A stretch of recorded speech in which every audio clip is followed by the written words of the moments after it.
for Tarot Talks. Now, this is going to be a podcast that I am starting based off just, topics that my tarot will read me, and this is also like, if you're not into that hippy dippy stuff, just move along, but if you are, welcome. You've come to the right place.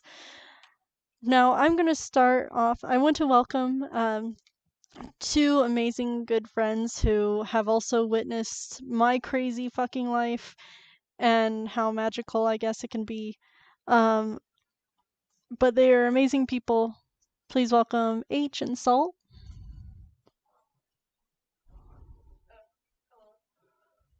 Can you hear me? Yeah. Oh, you called me ancient. Hello. Hello, my name is H, and I am here today. How's everyone else doing in this room? I couldn't hear you. I'm Now you are. Now I can hear you. not even pushing the talk, Now I can't hear you. but every 5 seconds, What does that mean? Yeah, I can't hear him. Yeah, that's what I thought. No. I can see your light, but I can't hear you.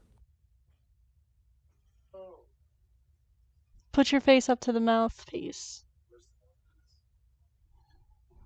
Phone. No, the microphone's coming from the headset. Is the headset fucking up?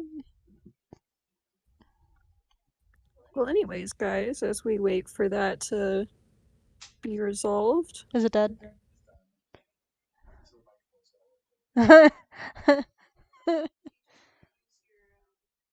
I'll go ahead and just leave my phone on the Yeah, because you don't want to leave them hanging when someone presses on the stream and nobody's talking, they're just going to move on. Right. Checking 1, 2. Oh, there we go. There we go. Okay. Well, hi H. Welcome to the show. I'm glad that I'm here. I'm so honored to be on the show. Thank you. I can't hear you anymore. Can you hear me now? Yeah, now I can hear you. Alrighty. Well, then we're in business.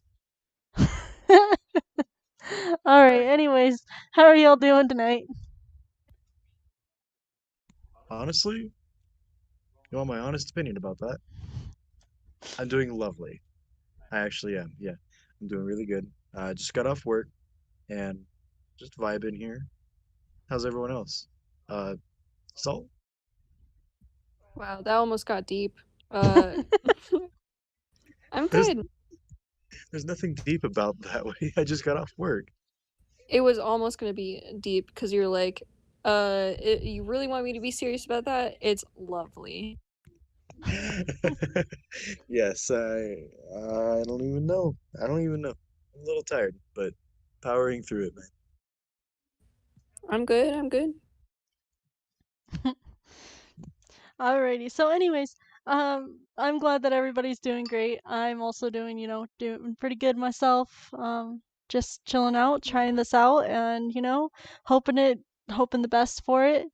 Hoping the best that, Tarot Talks becomes a thing, and we just, do some groundbreaking stuff.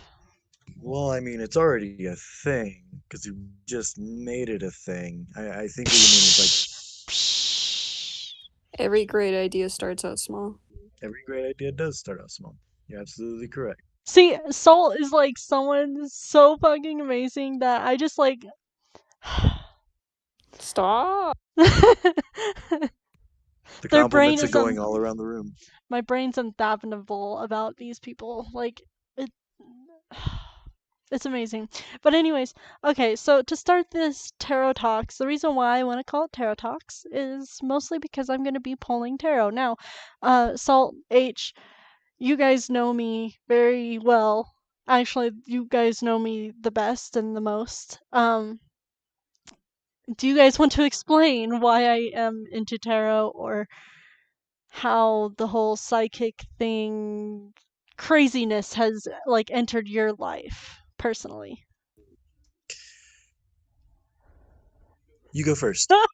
I was gonna say you go first. You know we're the best. I don't know what to say to that. Are we at a standoff? Are we holding doors open for each other now? No, you go first. No, you go first. Fine, I'll go first. Fine, I'll bite it. Fuck, whatever. So this little person, Nessie knew. This lovely person, Nessie knew. I know her very intimately. She's the love of my life. I Intimately. absolutely adore her. Salt is okay, I guess. She's. You have anything to say about that? Um, I've known these people for a long time. That's all I will say.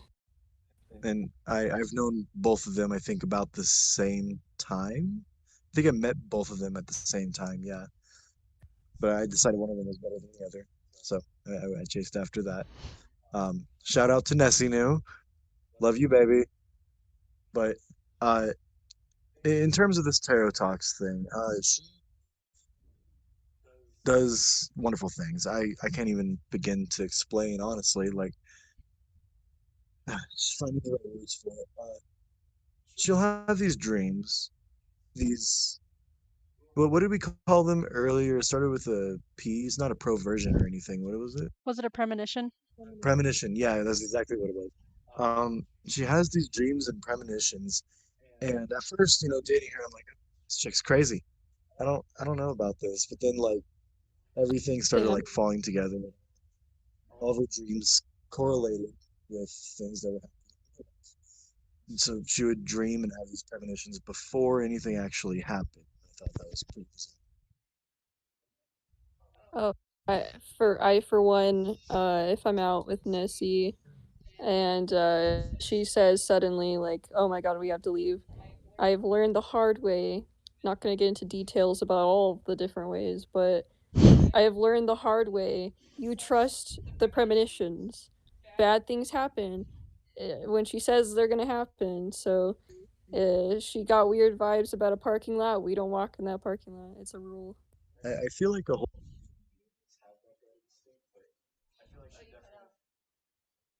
I definitely feel like she follows those gut instincts. She if you were a normal person walking down a dark alley, I don't know why you'd be walking down a dark alley in the first place. You're probably not mentally smart to begin with, walking down a creepy dark alley by yourself at 3 in the morning. But say you were and you were a normal person, be like, I don't really feel good about this. Nah, it's just your gut, you know? But Nessie Nu actually listens to her gut. She actually listens to her own voice of reason. And I think that saved her from plenty of sticky situations. Same with us, honestly. Yeah, I agree. I think that she's learned over her life to like follow her intuition, and it's just gotten stronger from there. And I don't think a lot of people can say that. Certainly. So, I couldn't hear you. what are we doing today? So today we are going to figure out what the tarot wants to say. They have been telling me to make this podcast for a long time, uh, way past from when I should have started it. But anyways, I'm gonna finally listen to them now and uh, see what they have to say, what kind of things we gotta do. At first, it's like, you'll know what to do, and I'm like, when's that actually gonna happen? You never know. So we'll just see what the tarot has to say. Um, and while I shuffle, we'll have Salt and H talk about random thing today, right now, and yeah. Freeform podcast. I love that. Oh yeah, none of this is scripted. If you didn't know, if you couldn't already tell by my absolute blabbermouth, I have no idea what I'm saying, and honestly, that's okay. What exactly what Salt said, freeform. Yeah, the point of the podcast is to talk. I think we're in the just chatting Twitch category, right? Pretty So yeah, much. so it's like we're just gonna talk, and I guess if anyone joins the Twitch stream, then we can chat with them too. And we welcome you with open arms. Hello, hi. I don't know. Is there anybody on? No. No. Well. Nobody's here, but that's okay. Uh, when we do end up getting views, you know, it'll be great, and hopefully they can come back, read this, and go, "Wow, they've uh, they've changed a lot." I I I see our new future being like sitting around in a little room, little desk, coffee, in our hands, like this lamp on the table, so we're all like ominously illuminated, and we're just talking about random stuff, or even tarot talks, just doing whatever around like this professional grade microphone. But for right now, our phone's just gonna have to do, isn't that right? Yeah, you ever think of those like tiny little YouTubers that became famous? I mean, like PewDiePie, not sponsored or anything, but No sponsors from any big name YouTubers here. I should have picked a better YouTuber. No Let offense, Oh. PewDiePie. Markiplier. If you look at his you can still see his old video. This is an opinion piece. I'm not spouting straight facts or Are you anything. saying that Markiplier isn't a good YouTuber? Is a what YouTuber? A good you just said I should have picked a better YouTuber than Markiplier. No, I meant because I mentioned PewDiePie. I should have gone with like Mark. I don't even like know what PewDiePie's old videos are, but I remember Markiplier's old videos. They're like so homey. I mean, he just like he doesn't have professional grade anything, and the like video's blurry, and he's just doing whatever. Oh yeah, it's in terms of PewDiePie, he did Call of Duty videos, believe it or not, when he was still like he's still kind of broken English, no offense, but he was worse. He was a lot worse. Jacksepticeye would have been a lot better uh, comparison. You know what he did for his first videos? He he voice acted like Snake from Metal Gear Solid, and Whoa. I think he did few voice actings for other characters, but that's the main one that stuck with me. I was like, wow, what what was going through his mind at the time? But That makes Yeah, that makes so much sense too. Like, I'm not surprised PewDiePie started with Call of Duty. He doesn't do anything like Call of Duty now, but like, that just makes so much sense. I haven't watched Jacksepticeye though. PUBG kind of ruined PewDiePie's shooter game experience. So I think that's why he's strictly indie and all that sort of stuff now. And he hasn't even done vlogs yet, but I don't see us doing vlogs anytime soon. Maybe gaming for sure, but mm, I don't know about vlogs. Yeah, see, I like the idea of like doing a podcast while gaming with people because I think it's all fun and game. I enjoy watching streams, players on Twitch and stuff. But they just talk about like the game particularly or like what's going on, and that's also cool. But I think it'd be a cool idea to have like a topic to talk about while you're actually gaming. That's what I mean. Like what we're doing right now is finding a random topic, and we don't. Thing is, with video game streams, there's plenty of to go on. Like something happens in the environment. Oh, uh, you start making fun of like barrels, or start naming things, inanimate objects. But when we're just sitting here, a chair, couch, and literally a floor. I'm sitting on a floor, guys. This is the respect that they give me. um, Sorry. no, no, don't be at all. I like the floor. But in these little podcast talks, you didn't sound very sorry. Let me back up, actually. You didn't sound very sorry. I'm not sorry. I changed my mind. Okay. So, anyways, as I was saying, we have nothing to really grip. We just kind of have to create it out of thin air. Yeah.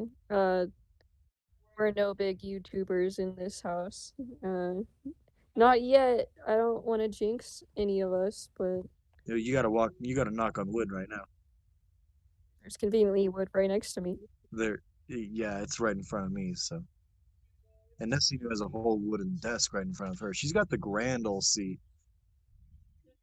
She is the main person of the show, though. So Yes, the hostess is the talk show host of the evening.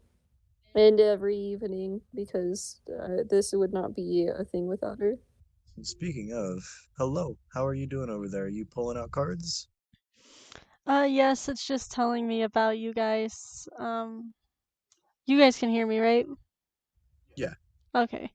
Yeah, it's just telling me about you guys. So I got the Queen of Wands and the King of Wands. Now, the King and Queen of Wands are literally an Aries, Leo, or Sagittarius. Um, Salt, you are a Leo. And I know H, you're an Aries. You got it right Um, this time. I'm just, you called me. What was it before? You called me like a Sagittarius, I think. why would I call you Sagittarius? But I don't know, but you mixed up my birthday from April to like You March or mean something. Taurus? It might have been Taurus that you mixed it up Taurus or with. Pisces? Yeah, something like that. You mixed up my sign with something. You Yeah, do have tarot or not tarot, Taurus vibes, H. yeah, yeah. Well, every Aries has to have that because you know the fire in them, and Aries and Taurus, they, oh my God, So you're just saying that there's more requirements that I have to follow up on. oh, 100%. But you definitely follow up on them. They're more controlling people. They're controlling if you like that kind of controlling, vindictive behavior. But if you don't like that, definitely just be friends with the Taurus because they can be very good friends. I mean, I like being controlled. Does that say anything about me? Just stop. It's a question. Stop laughing. I see your smirk Oh, across the room.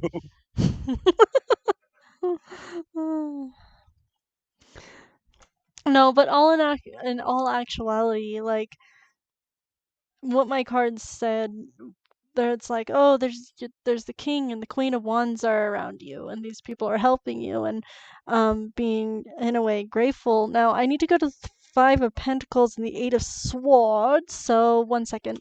Is a swan. If it's gonna take you a while to get there, we can talk for a little bit. I think. Fill in the static noise. yeah. It's not a good idea to ever stop talking during a stream. Not that I know anything about streaming, but I do watch a lot of streamers, so. I feel like it's got something to do with how popular you are, though.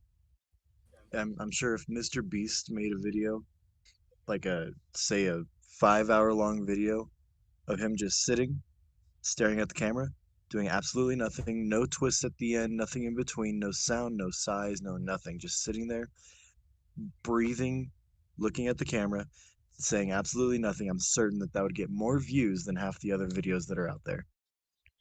Yeah, but for just starting out streaming, like, we're trying to get it, if anyone clicks, they're gonna have about 5 seconds to judge if they want to keep watching. Right. And if we're not saying anything in 5 seconds, they're probably gonna be like, "Oh, I'm gonna, I'm gonna watch Tommy in it.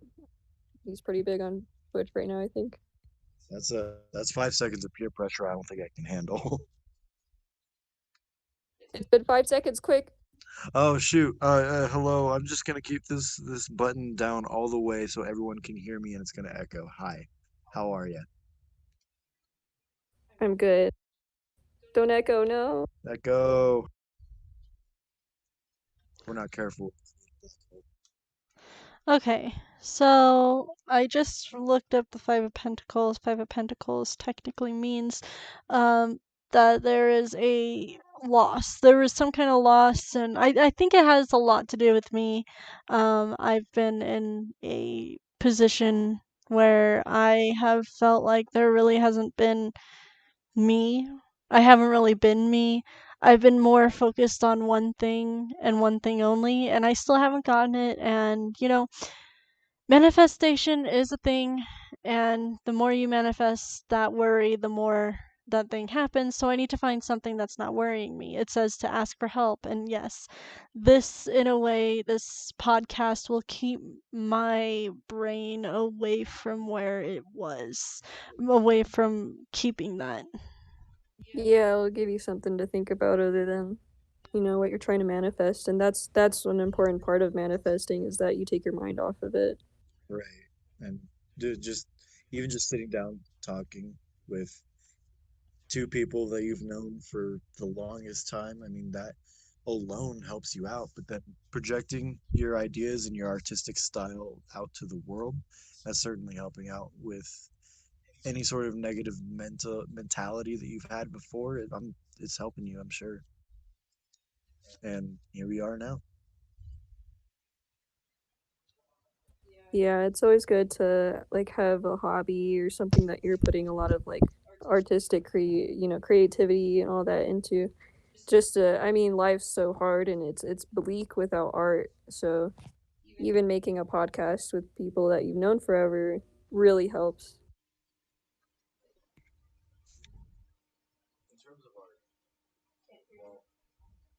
In terms of art, while while Nessie News figuring out the card pulling, what's your favorite style of art? I mean, lately they came out with TikTok. Well, I mean, I guess it's not lately. It's been out for like a year or two or something like that. They've got paintings, games, movies, personal creations like B movies. But what's y'all's favorite kind of art? That's a good question. I think I actually really like the TikTok platform because it brings to light so many art. But the one I personally like to do is string art. So like working with yarn, crocheting is one of them. Oh, so like hands-on art, like straight up art. Yeah, I mean, that's the one I particularly like to do myself. But in terms of like enjoying other people's art, I like storytelling a lot. I personally think that that's a form of art. And recently, there's been weird new storytelling uh, like method on YouTube right now and on Twitch, which is Minecraft. The first one is Dream SMP. So they have like an entire storyline. I mean, half of it's scripted. All of the characters, all the people who play in his SMP have their own role in the story, Right. and they are characters. And I think that the way they've done it, it's strangely successful, and I've been keeping up on the storyline. It's really really good. But that's the first time anything like that has happened where somebody's taken a role play storytelling aspect into Minecraft as streams, like 5 hour long streams. And recently, there's been another one. I forgot who started it, but just recently they made a different SMP on Minecraft. And if anyone doesn't know what SMP is, it's survival multiplayer. So kind of like Earth SMP, where it's a nearly life size version of Earth that people play on Minecraft, and they have politics on all that, and it really takes the role play aspect into a art form because it's not personal anymore; it's public. And there's a recent one. I think Jaden Animations is on that. I think Crank Gameplays, if you guys know him from Honest. I do remember Crank. Yeah, that's Ethan, right? Yep, Ethan. He's on there, which is a huge step for his career. He wasn't really doing anything after Unis Honest, so seeing him join an SMP that most likely has storytelling just as the Dream SMP does, I'm really interesting to see where he takes his character with that. That does sound really interesting, honestly. I didn't even know that he was doing that kind of thing because I feel like after Unis Honest, all the attention dropped on Markiplier and like people who are already into small YouTubers or even Minecraft YouTubers, maybe they started watching Eve. I think that's what they called him in Unis Honest was Eve. But they started watching more of Crank gameplay, and I, uh, what's the words for it? I don't know if he's Disappointed. disappointed. Yeah, like I think that Ethan has like a whole lot of potential, and I'm saying this not as a content creator, but like as a person who's watched his videos and Right. been through the Unis Honest. I know you have age, so I think he has so much potential as he's shown us in Unos Honest, and it's been a couple months since that ended. So I think like now that he's finding a new project that he could put his creativity into, I think he's going to become a lot more successful. Although he did gain a lot of subscribers from Unos Honest, he went right back into playing video games that didn't have a lot of depth into them. Although I do like his funny. There's some people making funny compilations of like moments in his streams that are I really enjoy. But otherwise, I think that he has the potential if he puts his heart into it, and it's good to see that he's putting his heart into something. Right. I feel like as well, on top of that, Ethan and Mark both kind of took the essence of Unus Annus and kind of Markiplier has wait, how long did I cut out for? You cut out just like a couple seconds ago. You're saying that they were incorporating Unus Annus, like the spirit of that, in Right, their video. right, yeah. They they've taken the whole aspect of Unus Annus and put it in their own videos. Like when Mark had his flashlight video, which flashlight is the brightest flashlight? That's definitely an Unus Annus thing to do. And I think Crank bought like a razor or something. I've only ever seen the thumbnail. I'm not gonna lie, I skip past it. I look at some other content because I like those short videos. But they've really started pushing out Unus Annus-esque videos, and I've noticed as well. Mark's been going back into the scary games thing, and Unus Annus had a whole lot of scary game-looking aspects to it, like creepy, dark moments. Oh yeah, one of my favorite series that Markiplier does is the Three Scary Games. I started watching him for his horror playthroughs, Yes. and that's really the only. I mean, I'm sorry, Markiplier, I'm a fan, but that's really the only videos that I like to watch is the Scary Games, and he resumed his Three Scary Games series after Unus Annus ended. So that's been really nice as a viewer. I think another really interesting thing about the three scary games is the Lixian. Is it Lixium or Lixian? Lixian, I think. I'm sorry, Lixian or Lixium. I can't remember your name. For Oof. shame for me. Oh, do you have anything else going on, Jesse? The tarot seems to be telling me that we should just keep on talking. It doesn't give me a specific time or a specific thing that we should be talking about, so I'm delving, Really?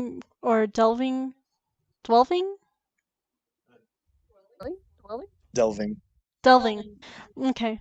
So yeah, I'm delving more into the oracle side. Now the oracle I have is the Gaia or oracle, which is somehow how I figured out who my deity is, Gaia. Um yeah, interesting about that. She's the mother of all creations, all earth, and I am here to create, to tell, it, to help people become more in tune with themselves in a way. I think you mentioned earlier in the week as well that. Sorry about that. I think you mentioned earlier in the week as well that Gaia and you have a sort of what did you call it? It's like a connection. Like you share something with Gaia. I don't remember what that was.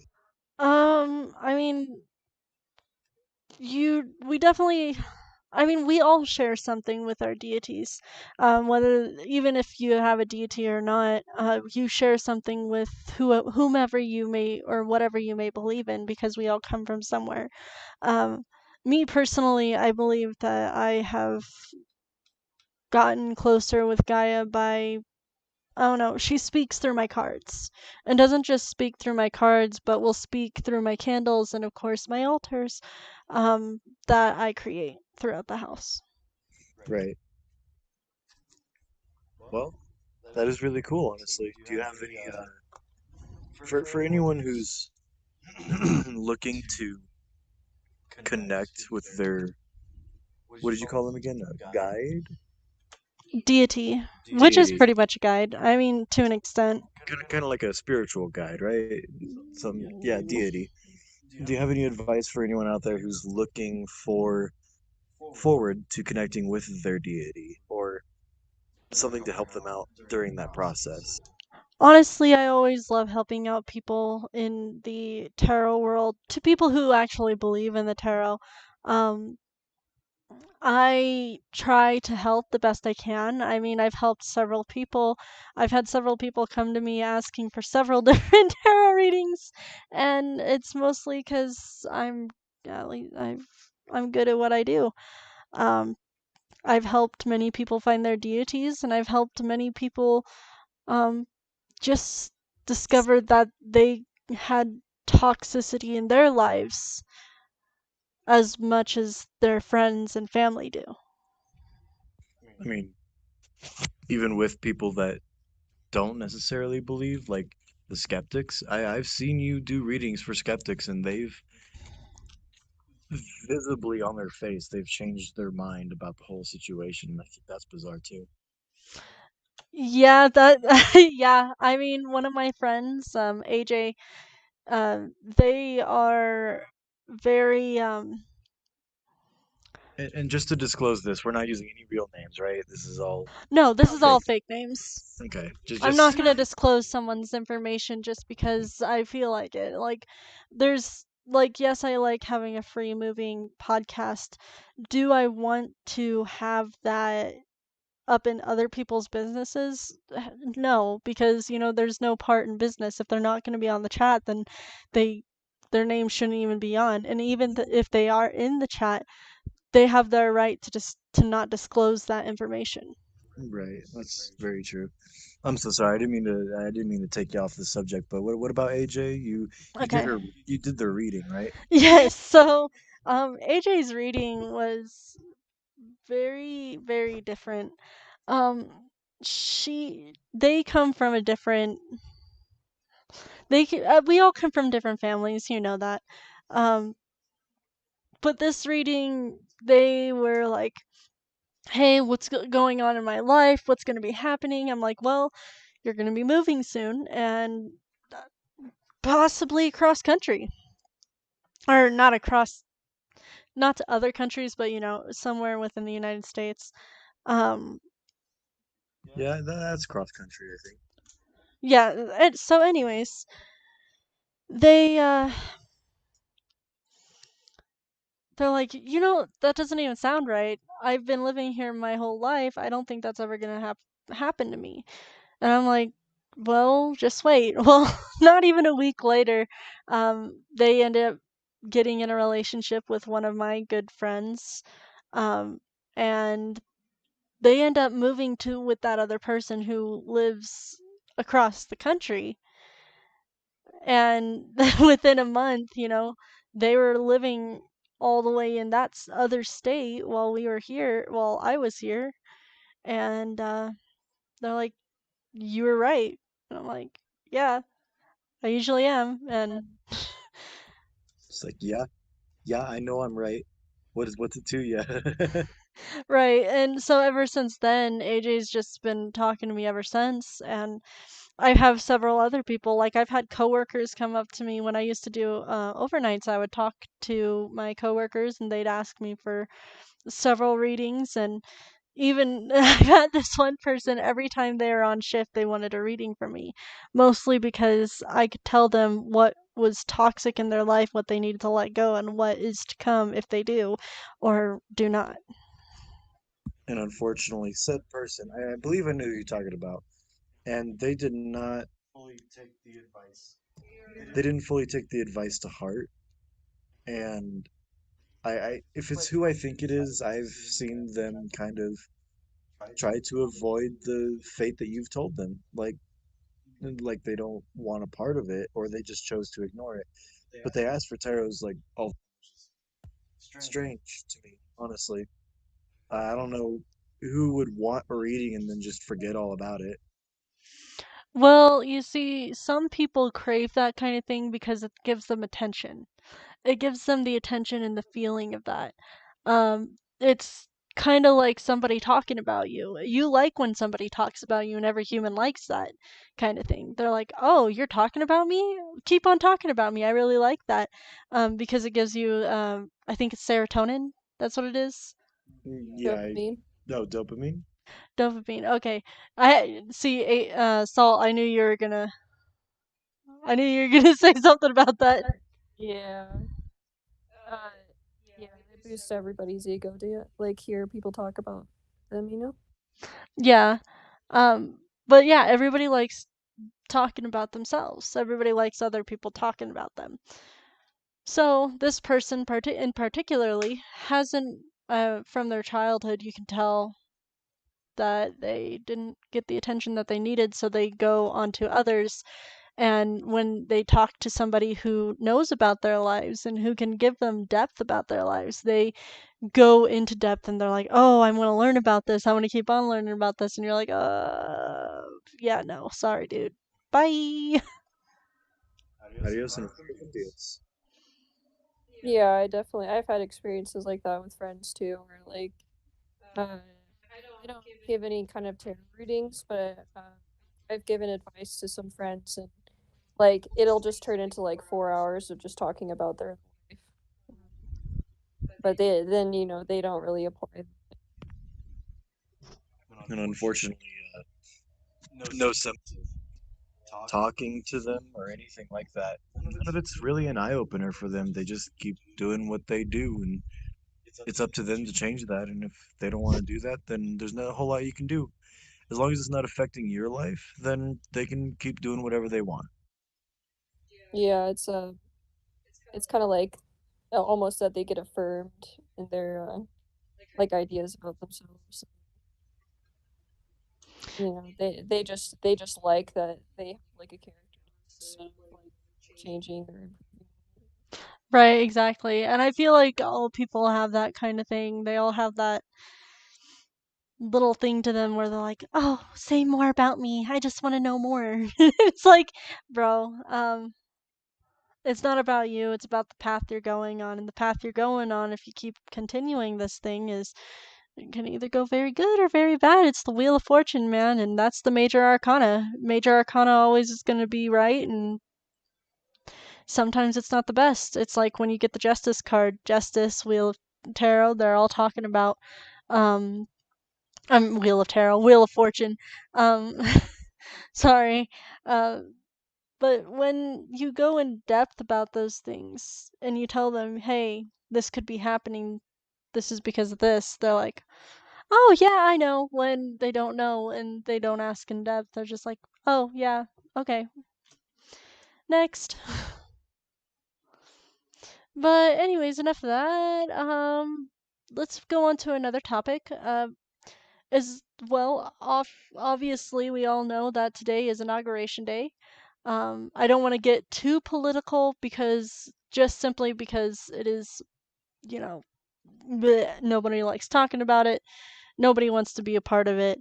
Um, but secretly all we all are into it. We just don't like saying it. But anyways, I think the um, main thing is we like to keep our friends and our values. So we just avoid talking about politics in general. Bad PR. Well, I mean, it could be good PR, but bad PR for like whatever side you do not right, exactly. And but today's inauguration day, and Joe Biden and Kamala Harris are officially in the White House. We don't have a Cheeto in our, in our office or anything. But so that's good. Oh yeah. Um, um, but anyways, Joe Biden had I know. Joe Biden revoked the what was it, the pipeline in Alaska. How do y'all feel about that? Like, you know, it's crazy to see that kind of stuff happen. For it to be, induced, and it's like this is the way it's gonna be, and then all of a sudden it gets like turned around like that, as well as a few other things that have been also in there. So what? I for one am very pleased. I saw a post on the internet recently that was making fun of our previous president, where after inauguration, he didn't do that much. For the next 4 years, I think he rolled back on more policies that he made, which could be good sometimes. But the ones he was coming out of, like the Paris Accord, it's probably not a good idea. Joe Biden got into residency and immediately got to work. His first day, he's our president, and he has already signed papers to do that, and he's rolled back on the pipelines, expanded, I think, racial equity in politics currently. So it's a big improvement for what we've had for the past 4 years. Oh, your mic is if you could put your mic more Is up my to deal? your mouth. Yeah. Can you hear me better? Yes, much better. Alrighty. My opinion about I'm put on the spotlight. My thoughts on that pipeline in Alaska, no comment. That's all I gotta say.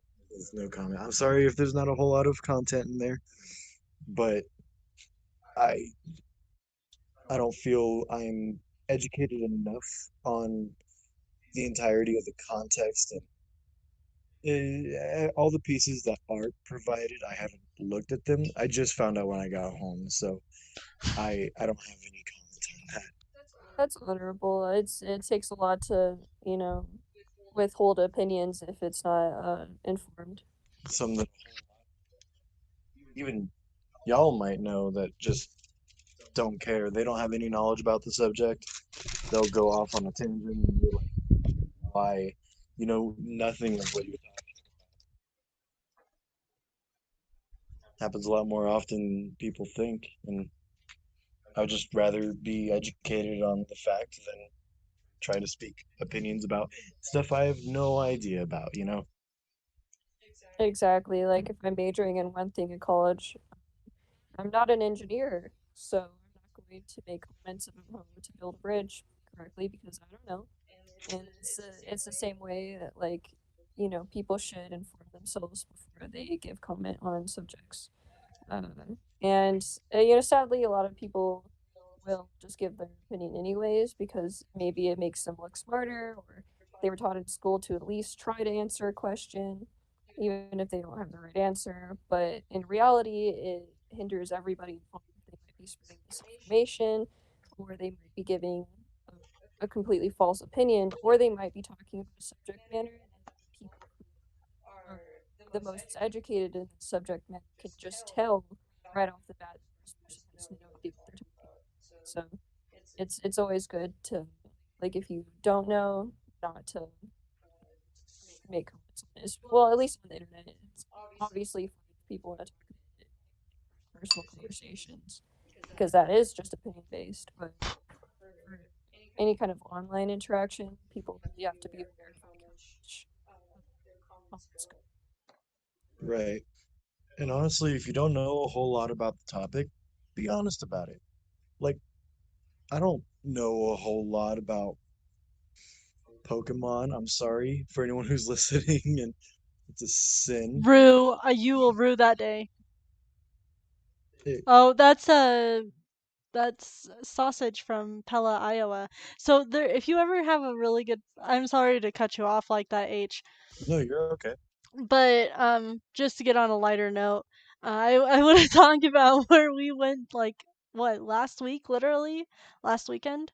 We went to Iowa to help my mother-in-law, and we helped her with her motorcycle, moved everything out with her. But on the way out of Iowa to Colorado, we went to this place called Pella. And if you ever need to or need or want to go somewhere and you're like from the West or something, even from, even if you're from like Maryland or whatever, definitely go to Pella, Iowa. It's a sweet, or not Swedish, Dutch. It's a Dutch town with Dutch everything. They have the Dutch windmill and they have like this annual tulip festival. H, you know more about this, right? Not more about the festival.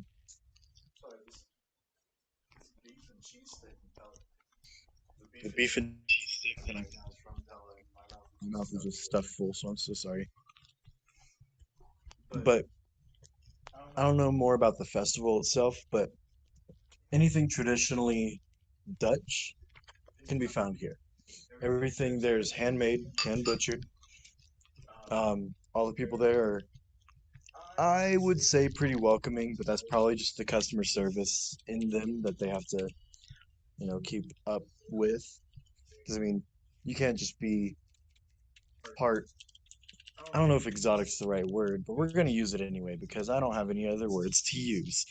If you're a part of an exotic culture of any kind and you see these city slickers walking into your town and asking for stuff, they're giving you money. You might as well be nice. So I can't say for certain whether or not they're good people at heart, but the the treatment that we got when we went there, astounding.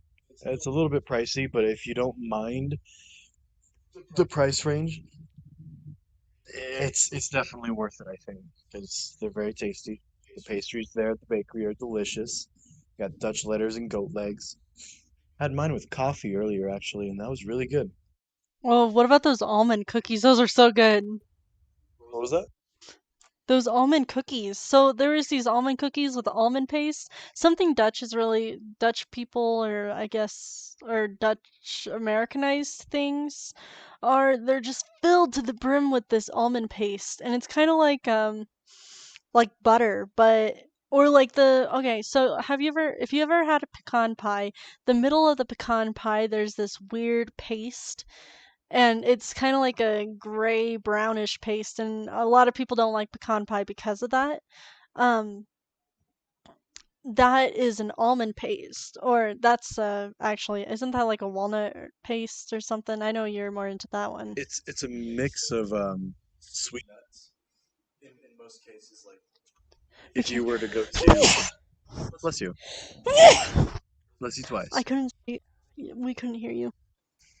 If say you were to go to like a cheap store and find an almond pie for like $2, chances are the amount of almonds in there is actually what you're gonna see on top, like the actual almonds. And usually they're unsalted, which is, you'd think that'd be expected for pies. But believe it or not, the salt in the whole almonds brings out the sweet and savory of the pie itself, and it really boosts, it enhances the flavor.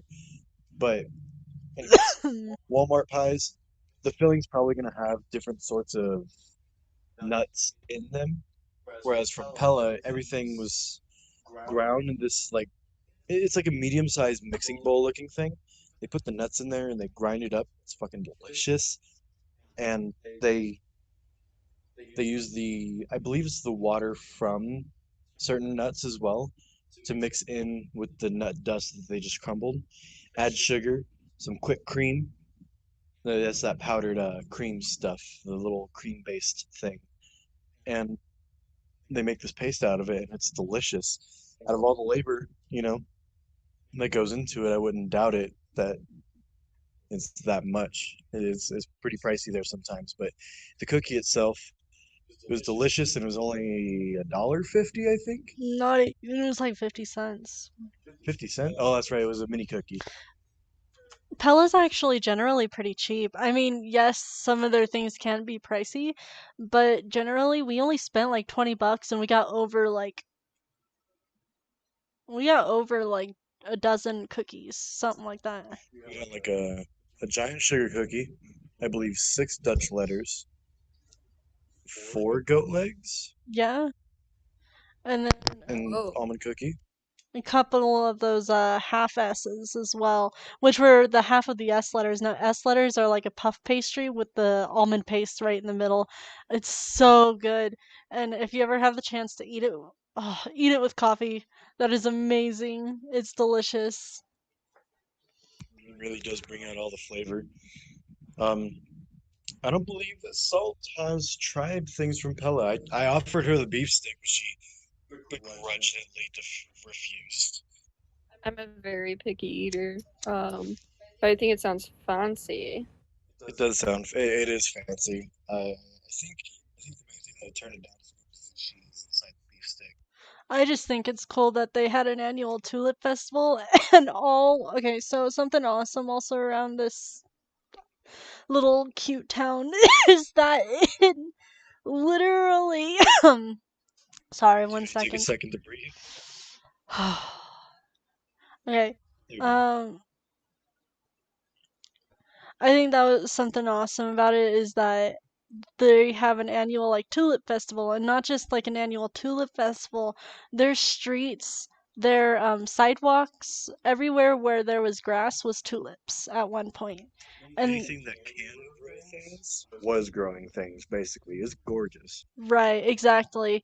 Anything that was grass, and it was just nothing but tulips. I mean, they've changed it now, now that there's, a population, and Pella became freaking huge, and it's right next to, Des Moines. Um, I yeah, feel like you know a lot more about that because I couldn't hear sorry. you. I feel like you know more about that because I'm geographically challenged. I have no idea where anything is. You can anyone who asks Nessie New, hey, does H know how to get around, go to work without using a GPS? The answer will always be no, and there's multiple sources to confirm that. I suck at geography, so in advance, if if I say the capital of a state wrong, please don't murder me. That's all I'm asking. Fair enough. Thank you. I'm going to gracefully change the subject now and ask Such grace. Nessie, just because it's for selfish reasons. I don't know anything about this place or have any comment, but I think that Nessie has a list of topics that we can talk about and at least try, like, we could probably focus on two of them. Just so that in future podcasts there's like another topics list we can pull from. That would actually be really cool. Yeah, I agree. So, wait, so do I just think of things at the top of my head? I thought you had a list. I thought you had a list. Mentally, yeah. You think that we came prepared with pen and paper? Nah. No, we're all big I brain just people. thought of it, and my tarot was all like, you need to do this, like, soon, like, now. How about now? And I was like, okay. Yeah, so I'm doing it. I guess. Listening to Oh, them. all right. Let's hear the topic. Alright. Okay. Okay. Um, what is that? There's a movie that recently came out, and it pretty much talks about astral, what's it called? Astral walking? Astral Projection. astral projection. Okay, so astral projecting. That thing is I think I know how to do that. That stuff's kind of scary, man. I don't know. Like you know how I'll immediately be like rain's here, and then I get a call immediately after That yeah, you're absolutely right. Actually, now that I'm looking at it, that actually just happened today. because I think Not rain, so salt. Okay, hold on. Let's pause. So I think we should make a rule if one of us says another person's name, not to correct it, Okay. let it slide, or pretend like you're talking about somebody else.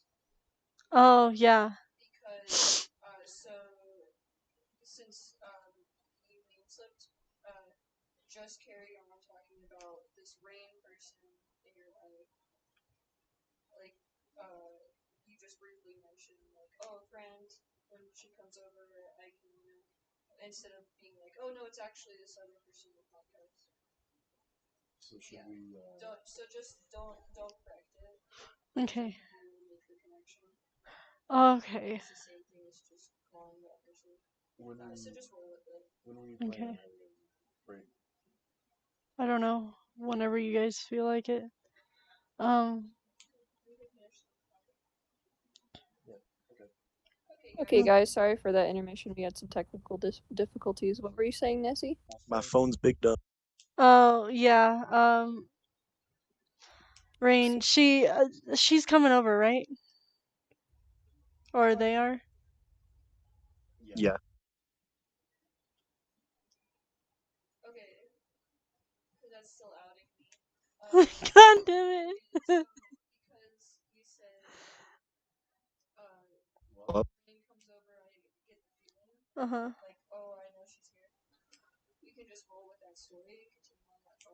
Oh yeah. Okay. Yeah. Okay. I'm sorry. But you guys okay, sorry. My brain. are we on? Yeah, we're Yeah, still so on. we're having some streaming issues. Okay, I couldn't hear y'all for a second. I was getting concerned. Yeah, sorry. Um As you were saying with the oh yeah, but you know how like the intuition, the sixth sense to like sense okay, other. so astral projecting. So astral projecting is like you have this thought, and this thought you just think about it all the time. Like I'll think about like someone will be coming up the stairs, but I know exactly who they are, and I will be like, "Oh, this person's here." And that's how I know if that person's there or not. Is I'll think about it and it just comes to me. Like almost like a premonition. Um at least that's what I would like to call them because it happens during the day for me as well. I'm like, that person's here. Like I can feel their life force and I can see it. But anyways, astral projecting, you can literally astral project literally anywhere. There are some places that you can't astral project though. And some of those places are like um the state capital. You can't go into the state capital. You can't go into Area 51. You can't go in there. There's several places, and there's several higher up people, I guess, um, who have that as well, so that you can't do get there. And I don't know how they do this, and I don't know how it happens, and how you can't do that. But I can literally go anywhere except for a government building. Now, my question is there someone do these people already know about it, or do they just like not know about it? I I'm not sure. I think it might come like at a surprise, I think. Because I mean the whole concept of astral projecting is strange and alien still, but I the best thing I can do is base it off of my experience. I set up the whole thing. There's tutorials on how to astral project, like what's the word? Manually. You can manually astral project or Yeah, like like lucid meditation. dream. Huh? Yeah, like meditation stuff. Yeah, exactly. And the method that I tried was the sleep method, where you lucid dream, and in a 3 hour period, on the 3 hour mark exactly, you can wake up your body, but remain asleep, if that makes any sense.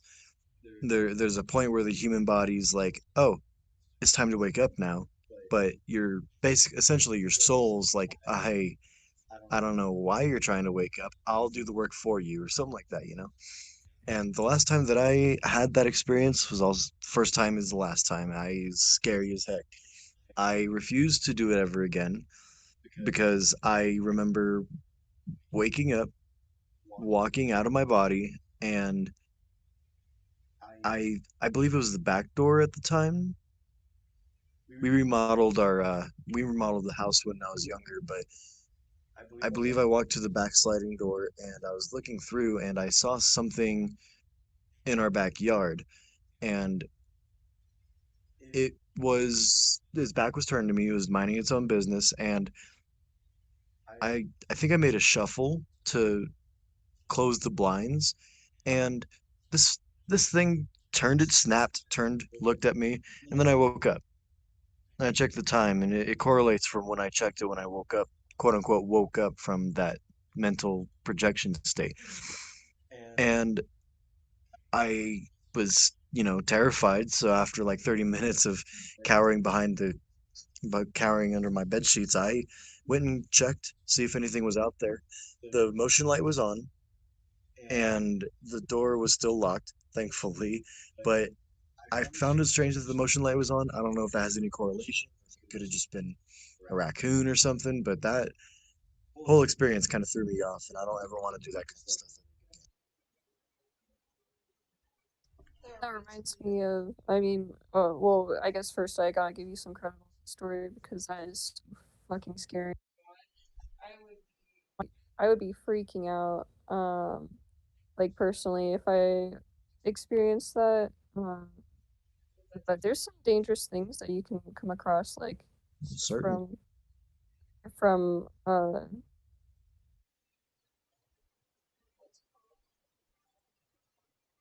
Like the plane that your yeah, soul goes astral into. plane. Thank you. It's Yeah. like lost my train of thought. But it reminds me of reality shifting. Do you guys know what that is? I'm unfamiliar with it. Okay. The idea is that it kind of falls along the lines of like the multi theory or the multiverse theory where uh there's this universe and then there's other universes of things happening that uh, kind of similar to this universe and or it could be completely different. But it's really popular right now in like the Harry Potter community. I'm not a part of that community, so really I don't know about it. But basically, it's where people will kind of, I don't want to say hypnotized, but they go into the astral plane basically. But the portal that they open up, you could say, for their soul, leads them directly into, for example, the Harry Potter universe. And some people even script the reality that they're going into, um, where they uh, give themselves certain like distinguishing features, or they literally write like a general script of like what's supposed to happen in that reality. Um, and yeah, it's very similar to like astral projecting. You'll like put yourself to sleep, and usually there's like meditations on it for like online. Um, and you can set your body to wake up like a certain time, and sometimes you could spend like I've heard people say they've spent like 10 years in their reality shift and completely even forgot that a different world existed, like the one that their soul's supposed to be in. And then once they wake up, it feels like they've spent 15 years in that other reality, but in this reality, they've spent maybe 5 minutes or an hour. I I think I know what you're talking about because I remember reading about this man who got into a car accident, and in after the accident he got up, he was fine. The other driver wasn't, and he went on to live the rest of his life. And he started to, after he had a wife, kids, dog, got a house, an awesome job, living like a normal life, he noticed something off with the objects in his house. Like something was just off. He didn't know if it was actually there before or not, or something to that effect. And he was obsessing over this until his wife ended up leaving him, and he was obsessing over this item. And in during this time, I think he either fell and tripped or he passed out because I don't remember if he was drinking or not. But he actually woke up and he was still in the car wreck. He was still getting pulled out by the paramedics. And it took like a minute, 5 minutes, something like that. The span of time that it took him to get out of the wreck, he experienced an entire life with somebody, entirely made up. And that sounds bizarre. And honestly, I don't know if I could handle that. That'd be terrifying stuff. Just waking Yeah, up and realizing everything you've lived is a lie. What if we're getting pulled out of a car wreck right now and we don't uh, know? breaking my brain. Breaking that fifth dimensional wall. Yeah, that's scary. I couldn't imagine. I mean, it's also kind of cool because at least you got more years on your life in one way or another. But it's still really sad once you have to come out of reality, like once you've already established yourself or had a family or whatever it may be, and then you wake up and then all of that work for Right. Oh, that reset in progress. Nah, I don't think I could do it. That I don't know how anyone could survive that. That's demoralizing. I think that's the word for it. No, no, thank you. I feel like it's kind of cool though, because it like adds experience onto your life. So maybe you'll come back like a better person. Because I mean, if you're spending like True. 15 years, that's 15 years of improvement.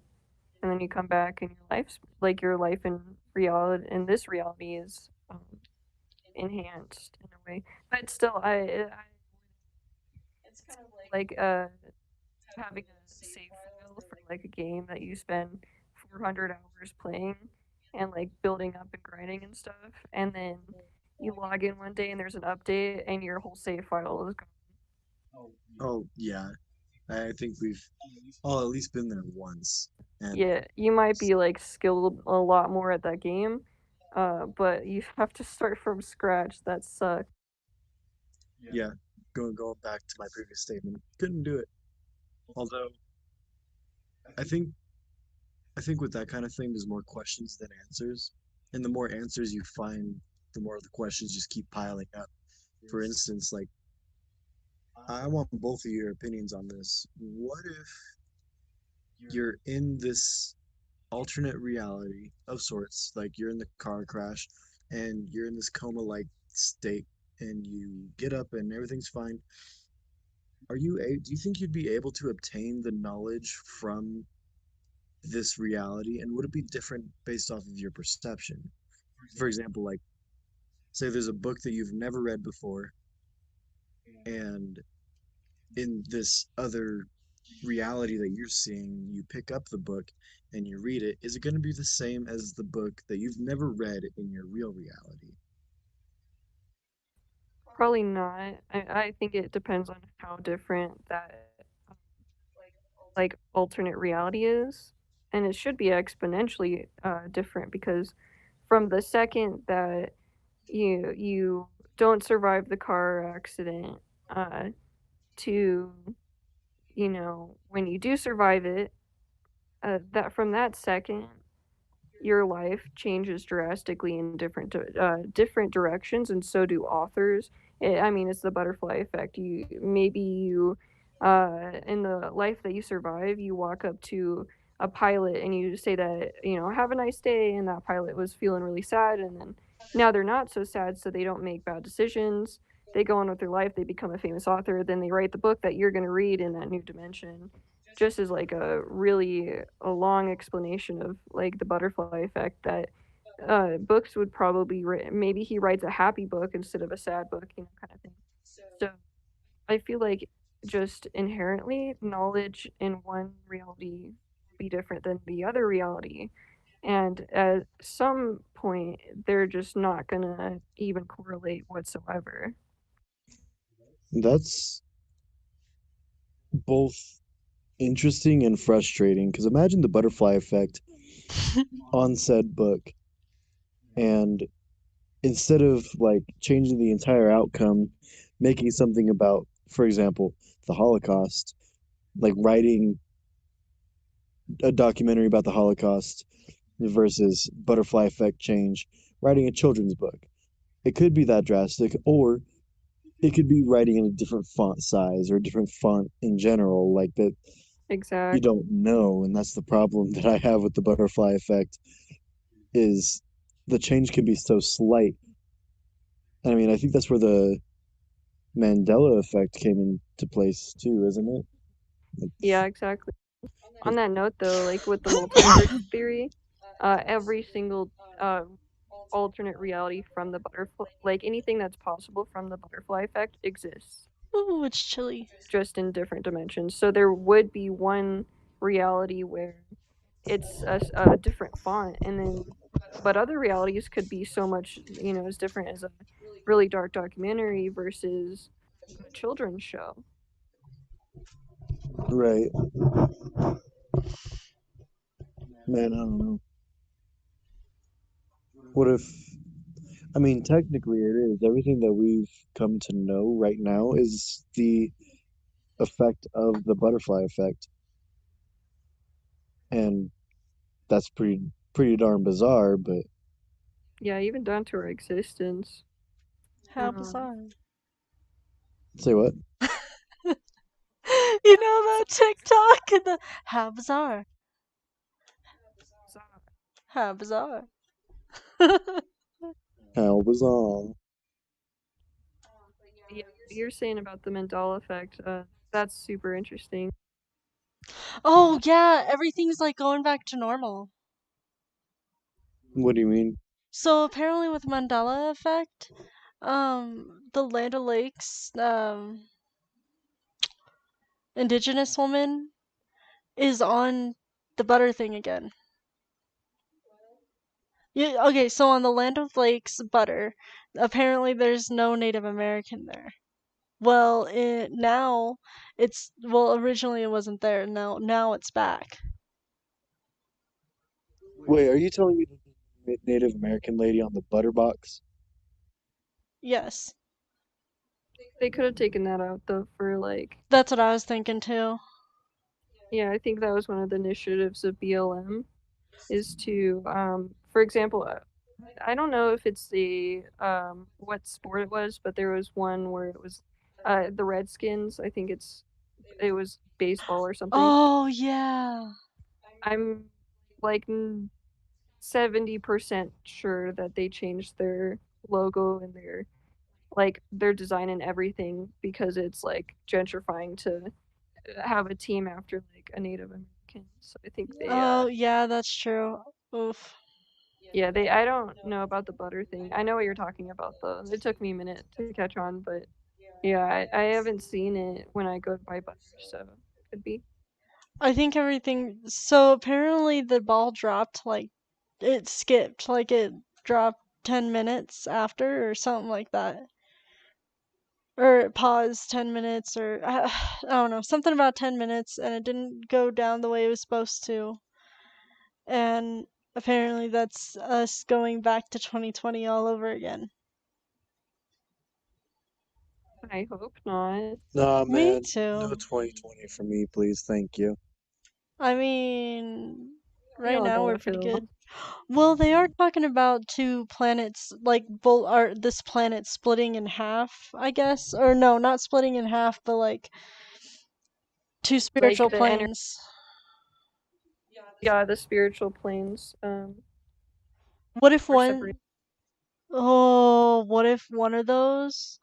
Okay, so what if one of those is now, and then the other one is last year? So one Oh, person's you gonna could be be onto going something. through. So one's going through 2020. You do one for me. Will my future what?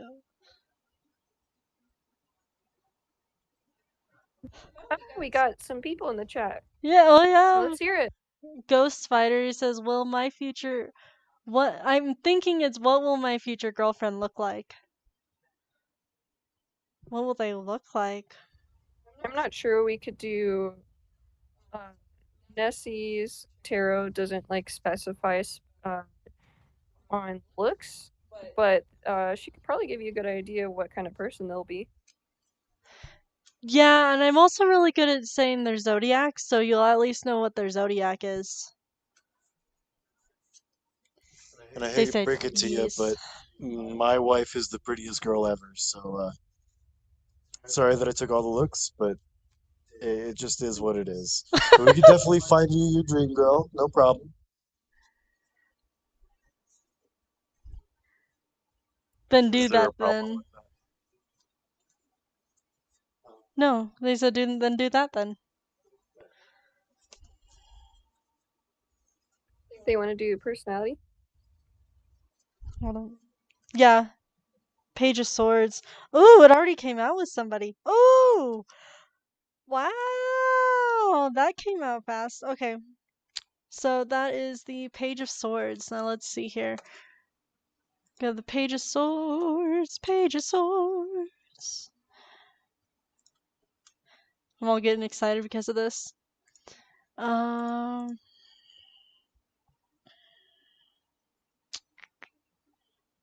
let's see here.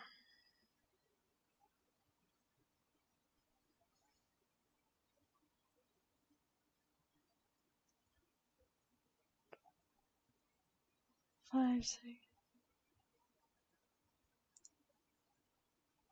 So this person seems to be an Aquarius, Gemini, or a Libra.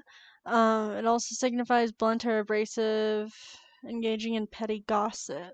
The Page of Swords represents a young person, child, or person who is young at heart, who's chatty, lively, quick thinking, analytical, logical, and cool, and possesses a sharp mind. The person's a deep thinker, but at the same time can come across as blunt, intensive, or a bit of a loner sometimes. In the negative, they can also be a bit of gossip or deceitful, but they do not intentionally cause harm. They like to stick to the rules and may be an air sign such as an Aquarius. Oh, because I do. Wow. Okay. Oh no. Do you want me to read it? Yeah. Yeah. Oh wait. Hold up.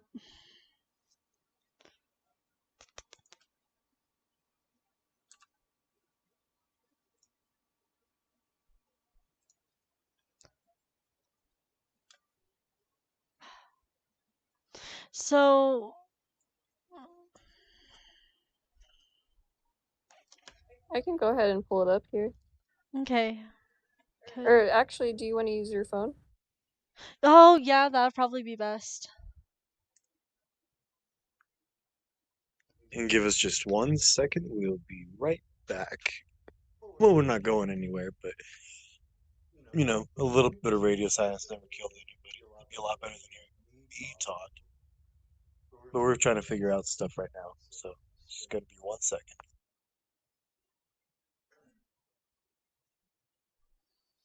Page of Swords, Page of Swords. Haha.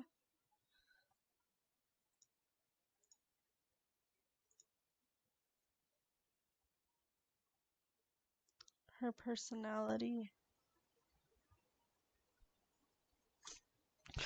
Okay, this person. Delayed news. So there's delayed news on it.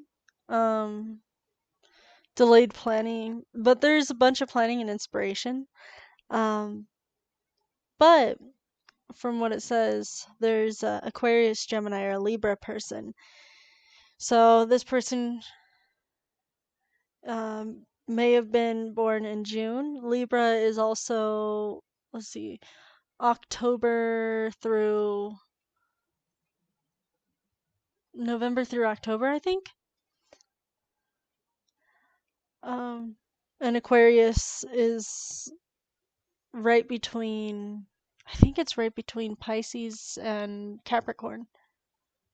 Because they're also beginning January, and then the Pisces is like the 23rd. Yeah, that Sounds makes right. sense. You're an Aries? Okay. Um, well, this person seems to be young at heart, is chatty, lively, quick thinking, analytical, logical, and cool, and possesses a sharp mind. This person abhors injustice and is a deep thinker, but at the same time can come across as blunt, insensitive, or a bit of a loner sometimes. In the negative, they can also be a bit of gossip or deceitful, but they do not intentionally cause harm. They like to stick to their rules.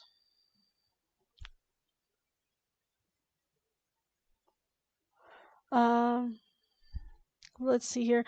It says so the next card that you got, so that's who the person possibly could be. The Ten of Pentacles also shows what would happen if you are in the relationship, um, which is the Ten of Pentacles, which is actually really good. It seems that because the Ten of Pentacles is a minor arcana and it's a harmony card.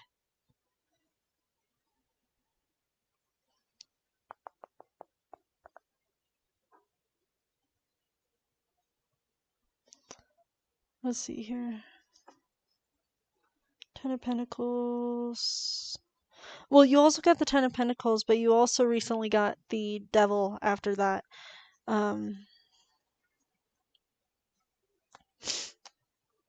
Which could mean a number of things. I need the Seven of Cups to give me more of an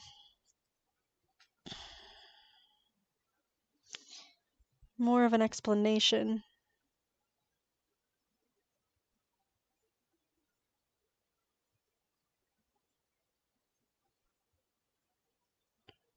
Opportunities. So there's so many choices, so many things going on at once. You seem to be overwhelmed. You need a limited amount of things. You're taking on a manageable amount, and there's no point in agreeing to do things if you can't give them time and attention they deserve.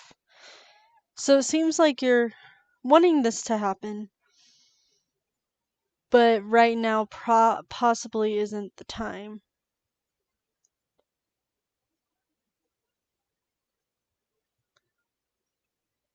Do we have anything else to add on to that? 16 with the notes. There,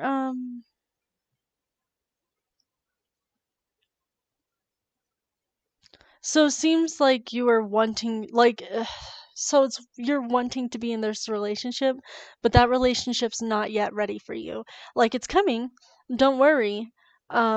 But you need to fight those demons before anything else, to get rid of that kind of thing. To not just get rid of it, but to be a better you. You work on yourself before you go and get into another relationship, because if you just work on, getting in another relationship and wanting to be in another relationship, you're not really helping the other person. There are times where you can help the other person and it helps a lot. But then there's other times where it's not going to work until you can have a hold of your own life. And I definitely recommend just take care of you at this time. It's probably the best thing. At least that's also what the tarot's telling me as well. But she is definitely going to be coming around, and once she does, you'll be happy. And not just you'll be happy, but you'll learn a lot of life lessons. So yeah. We hope that that answers your questions, and if anything that was said brings you down, don't worry. Everything's gonna not fall down. God, no. Everything's gonna fall into place, and we're all hoping for you. Blessed be.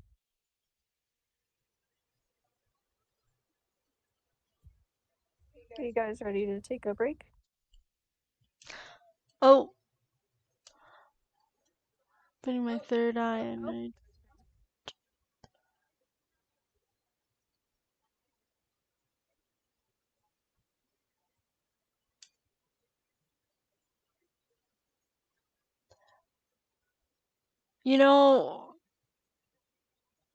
that's interesting.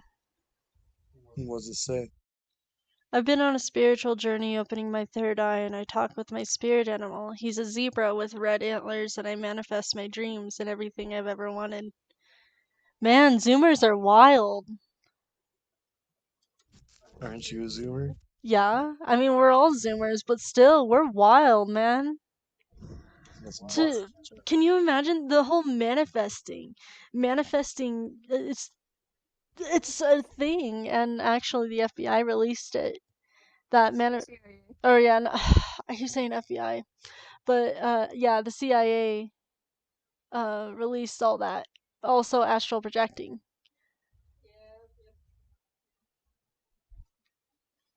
So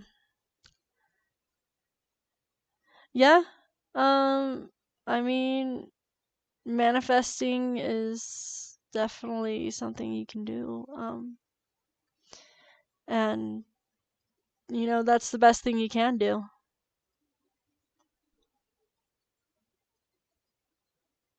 But that's really awesome. And of course, we do appreciate you taking the time out of your day to Karma, stop by yeah. here, watch our stuff. Yeah, we do appreciate that sincerely. Thank you. Yeah, we do. I really do appreciate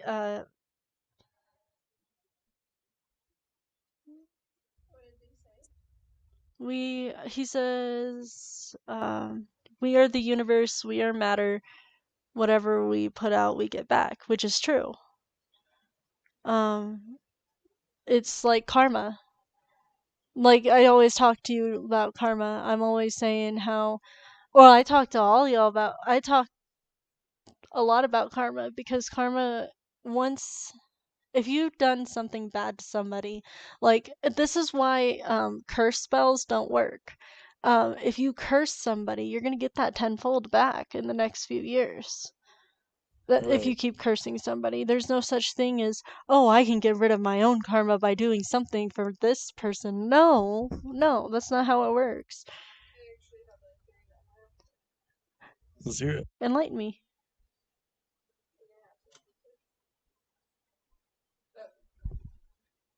Okay, I was just making sure it would. So, so we all know like Christianity, right? And they have this concept of a God, and like every culture has God basically, and religion. But they have somewhat of a right idea, but their God isn't so much as God, but a universal energy that we all share. I'm familiar with Christianity, so for example, God is in all of us is one of their things. It's in everything. One being basically, and you see that in other religions too. But I have a theory that like this concept of God isn't so much God, but this energy that we all share, and it's had to, it's all connected, and we have to give it back one day. It's all shared, and you can't destroy it or create it. So it just makes sense that if there was this like all overarching deity that rules the whole cosmos, it's probably energy. Yeah, That would make a lot of sense. I mean, energy does reside in all living things, including us. So there's this massive energy that's in the actually cosmos.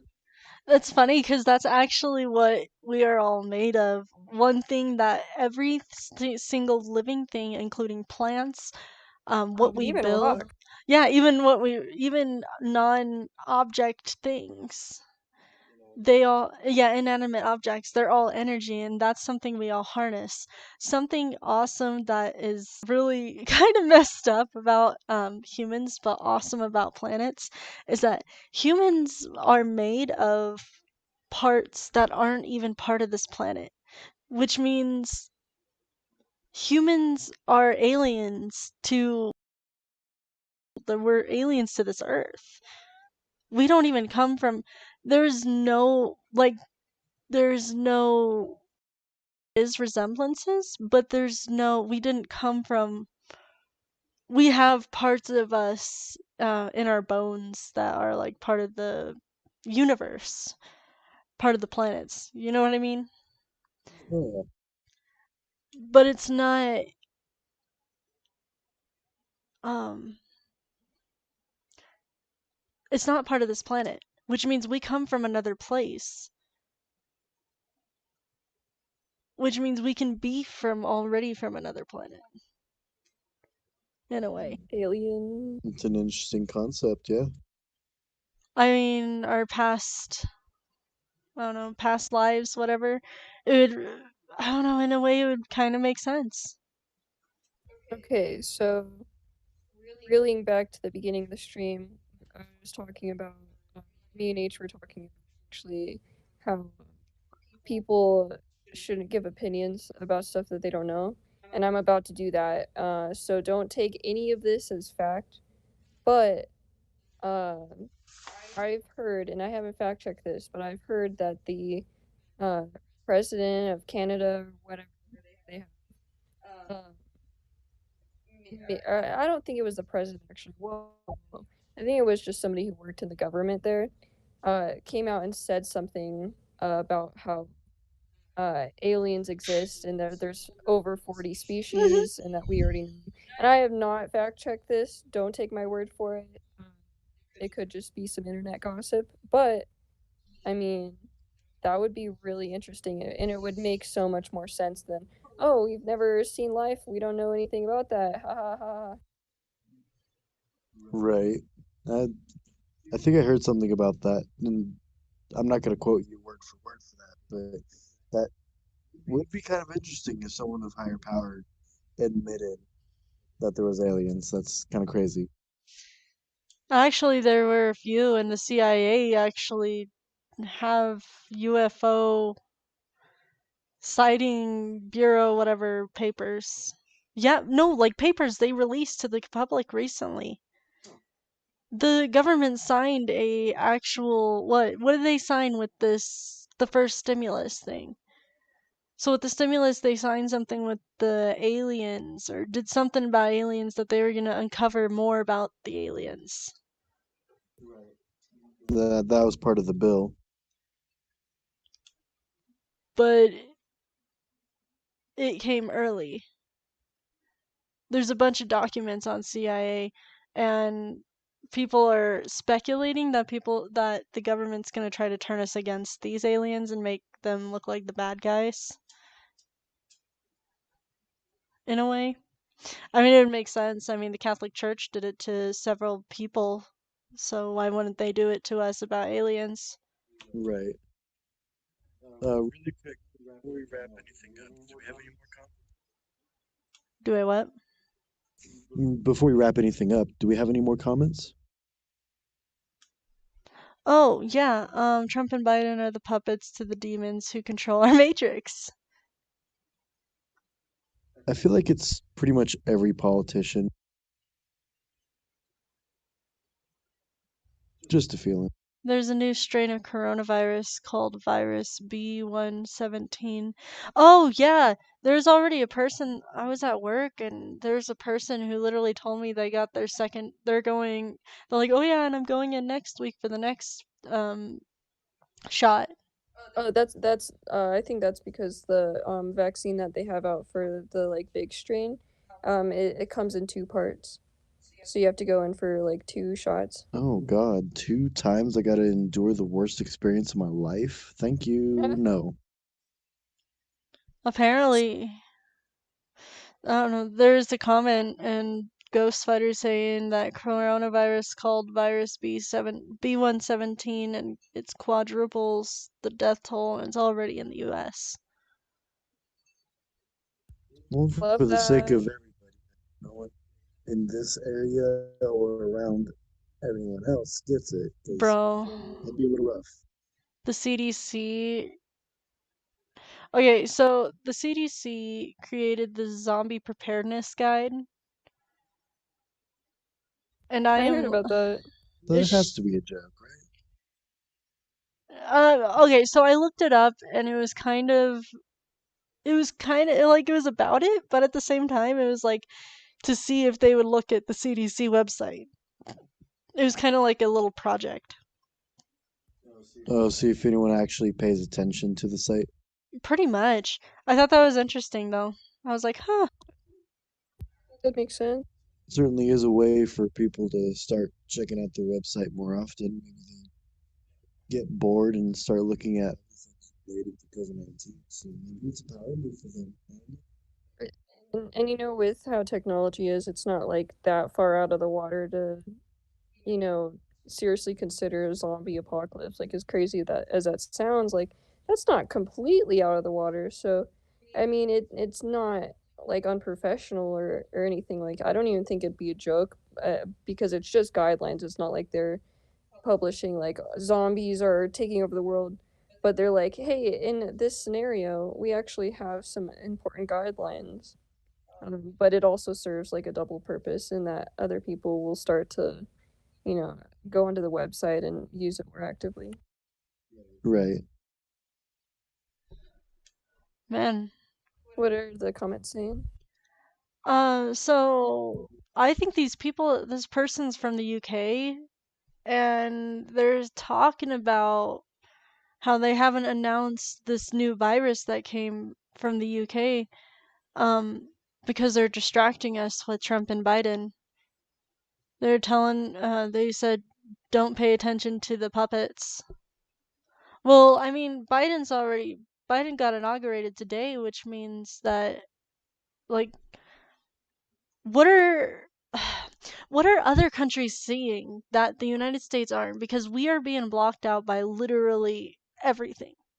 Everything that's going on. All we have is political BS. Um, Personally, I think it's ridiculous, but whatever. Um, well, no, not whatever. It's crazy. So, if you guys are from other countries, what are they saying that we are not hearing?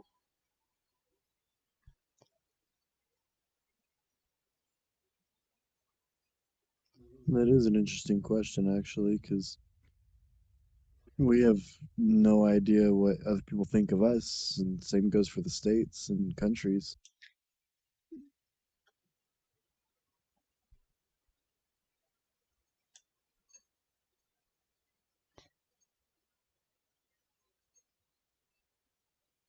Not from the UK or from the US. Then how'd you know?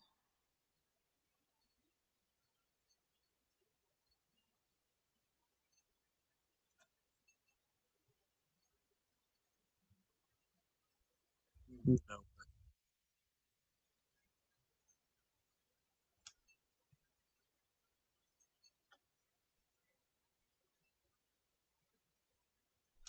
Oh, um, but anyways, like it's just something crazy that that kind of stuff happens.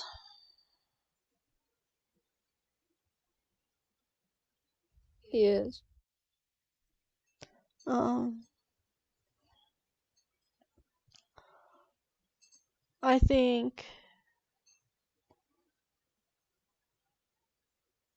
you know, I think I have high hopes for this. What do y'all Yeah, think? I'm excited for politics to be boring again. Yes.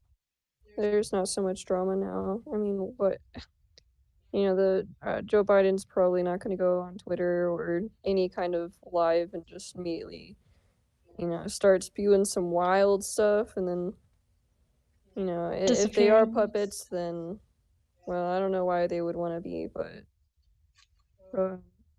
if they are, then yeah, at least our lives will not be consumed with politics all the time.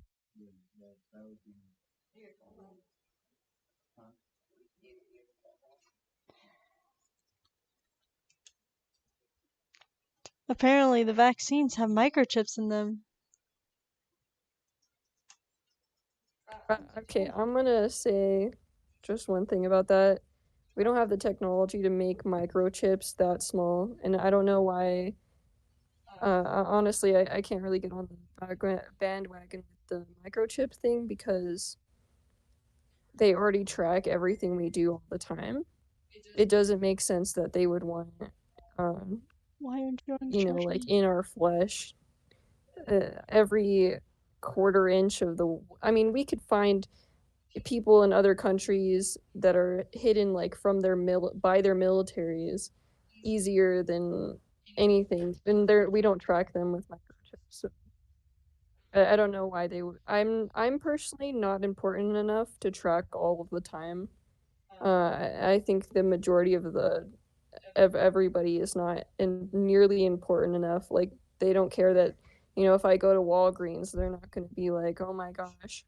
If I go to Walmart, if I go to McDonald's, they're going to be like, I don't know why they want to waste all that technology on making microchips.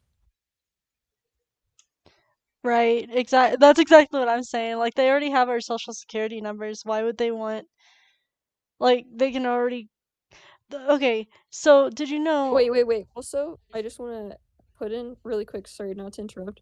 Um, these shots are not mandatory.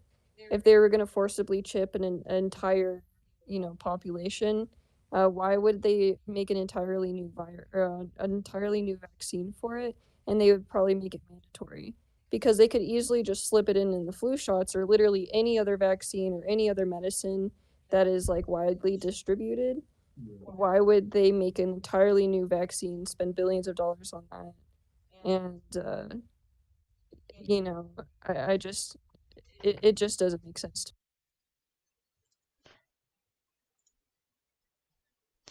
I I completely second that though.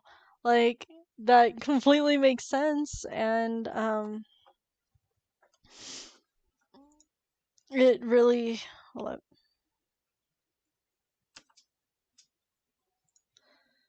It really doesn't really make sense for microchips to be in. I mean, I understand like the fear there. But what would they need microchips for us for? Like what? Right, our phones are tracking devices. Our computers are tracking devices. Right, our Alexas and If you have Googles an and if you use the internet in any form and you have an IP address, they know where you are, at least where your computer is. A microchip seems extra. I don't know why they'd waste money on that. It's not, especially in America, we're capitalistic, so everything should make some kind of money. Even our medical field makes money. Literally everything that vaccines we aren't. interact with, even the internet. So, what would spending billions of dollars on microchip technology really do in terms of monetary value? Like, there's just not much.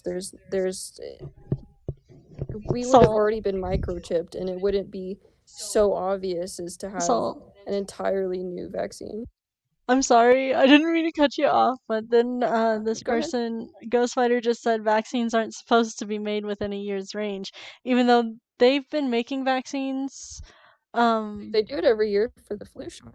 Yeah, it's always a different flu shot, I isn't it? understand that though. Yeah, but you gotta understand too that we spent trillions of dollars on this vaccine. Of course, it's gonna take way less time to develop than something we don't give a lot of money towards, the majority of the wait time on vaccines is paperwork. It takes a long time to verify a new vaccine usually because there's not enough funding and it's not really a priority in a lot of cases.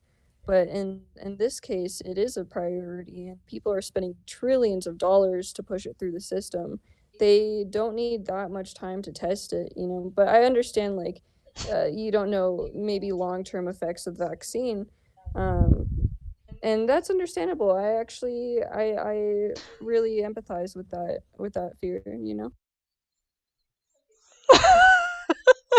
Oh, I can't. Okay, so and isn't it strange that all of a sudden Biden is president, all of a sudden there's a vaccine for the coronavirus, but it wasn't all of a sudden.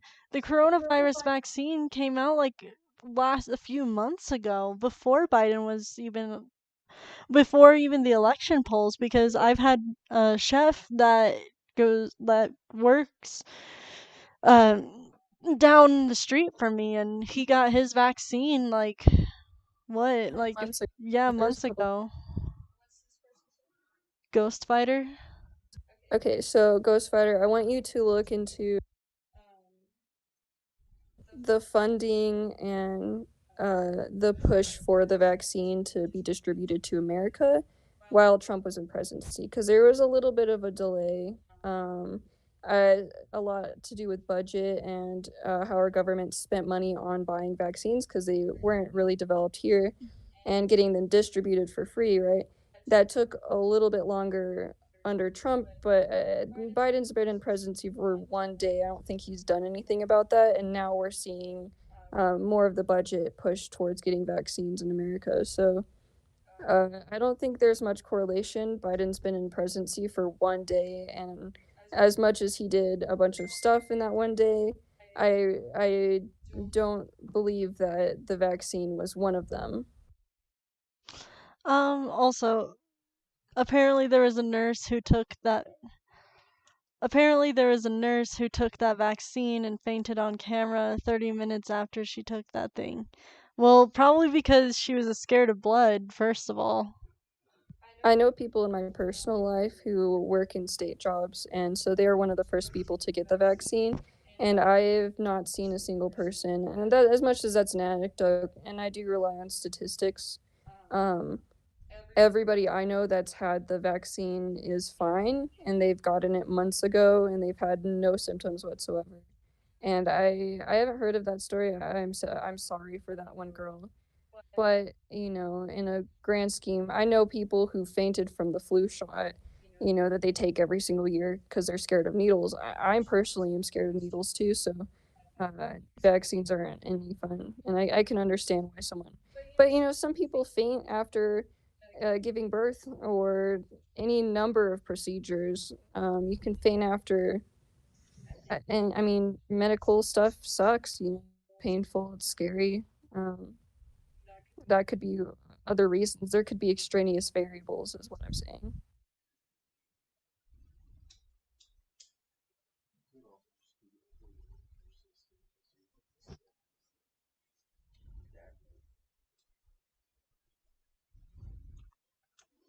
Ooh, is it 2 a.m.? That's they haven't said anything else after that. Oh, I ain't trusting a vaccine that was made by the creators of the Matrix. Then I mean, don't take it, but they're probably You gonna. know, it's not mandatory, so everyone has a right to take it or not. But I do want to say, what about any medication? What about the food that we produce? What about the water we drink? That's all also made by the people in control and in charge. Mhm. What's not to say that they wouldn't put it in something obvious like a vaccine, because not everyone in the country is going to take a vaccine because that's our right. So, but everyone in our country needs water, everyone in our country needs food, needs medication. If they are going to put anything in anything to try and control you, it's going to be something unsuspecting. It's going to be a product on a shelf that you buy every single day. It's going to be the shampoo in your shower. It's going to be the water out of your tap. It's going to be the clothes that you wear. Because if the Matrix can control something like a vaccine, and the government, they can control what you eat, what you drink, what you breathe, what you wear, what you look like. And that's a fact.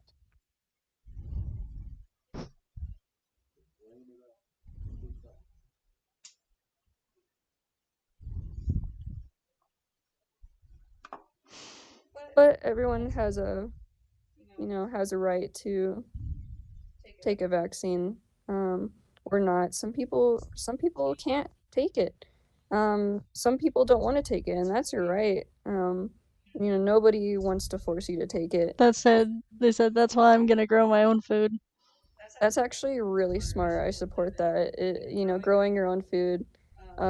There's so many chemicals and like bioagents that you're not gonna expose to your system. You're not gonna feel unhealthy because of mass-produced products, and it's actually really fun to grow food too. Fresh food right out of the garden is one of the best things you can eat. People are already paranoid. They're gonna be forever paranoid. Um, no matter where you go, no matter what you do, you're always gonna be paranoid of something. Everybody has a certain paranoia, and if you don't have paranoia, you're a freaking sociopath. I'm just saying. Yeah, the world's a scary place. It's healthy to have certain amounts of skepticism, and I think we should always be questioning what the people in charge are doing and how they might be taking advantage of the people that they're in charge of, because so many injustices have happened and so many people have been hurt because of people in power. So it's always important to like question, what who you're following and why you're following them, and ultimately how much they better people's lives rather than harm.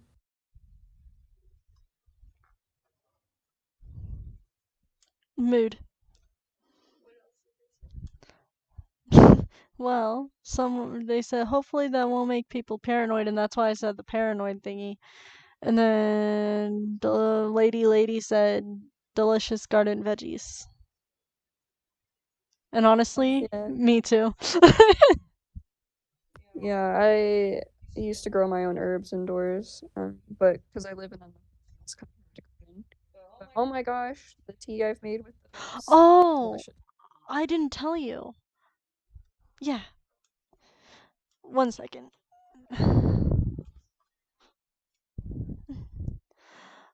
Salt, so we're gonna talk about the third eye. Are you familiar with that? I know of it.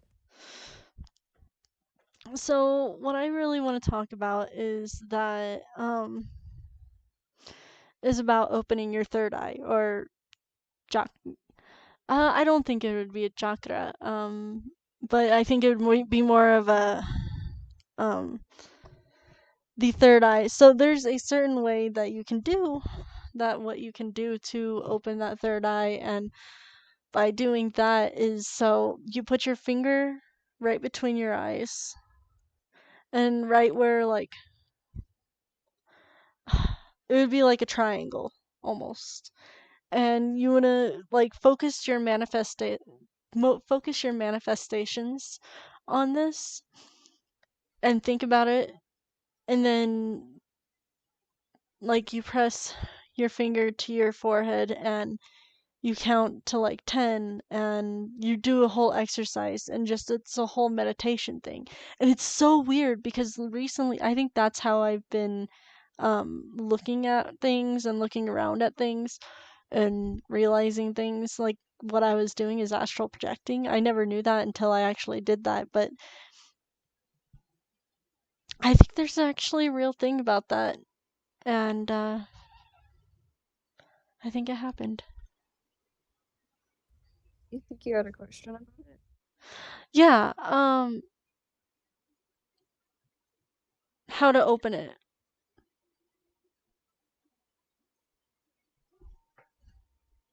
Well, you could go the extreme way and do DMT, which I've heard is a tool to open up your third eye and like really right into astral projecting. But I think with like meditation and that method you were talking about,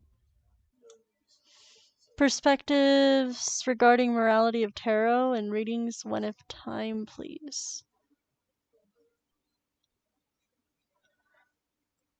can you Um, repeat that?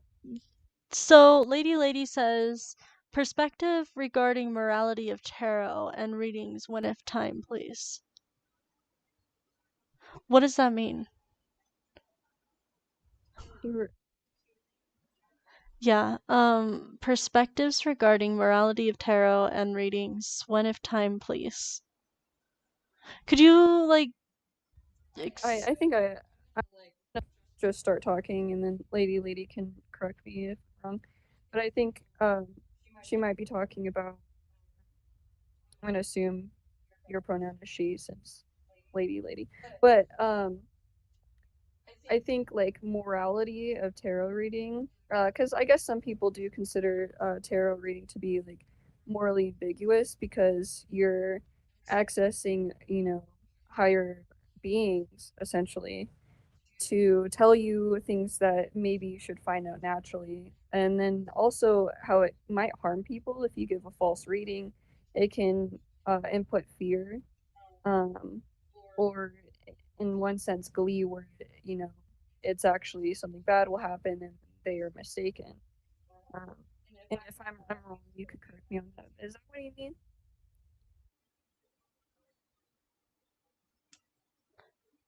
That's totally okay. I am very I can be intelligent, and then there's sometimes where I'm just dumb and my brain didn't like calculate it right, and so I'm just like Oh, what did she I say? want to explain it. Oh no, she said sorry about my typing, and so I was like it's okay. Oh, yeah, no worries.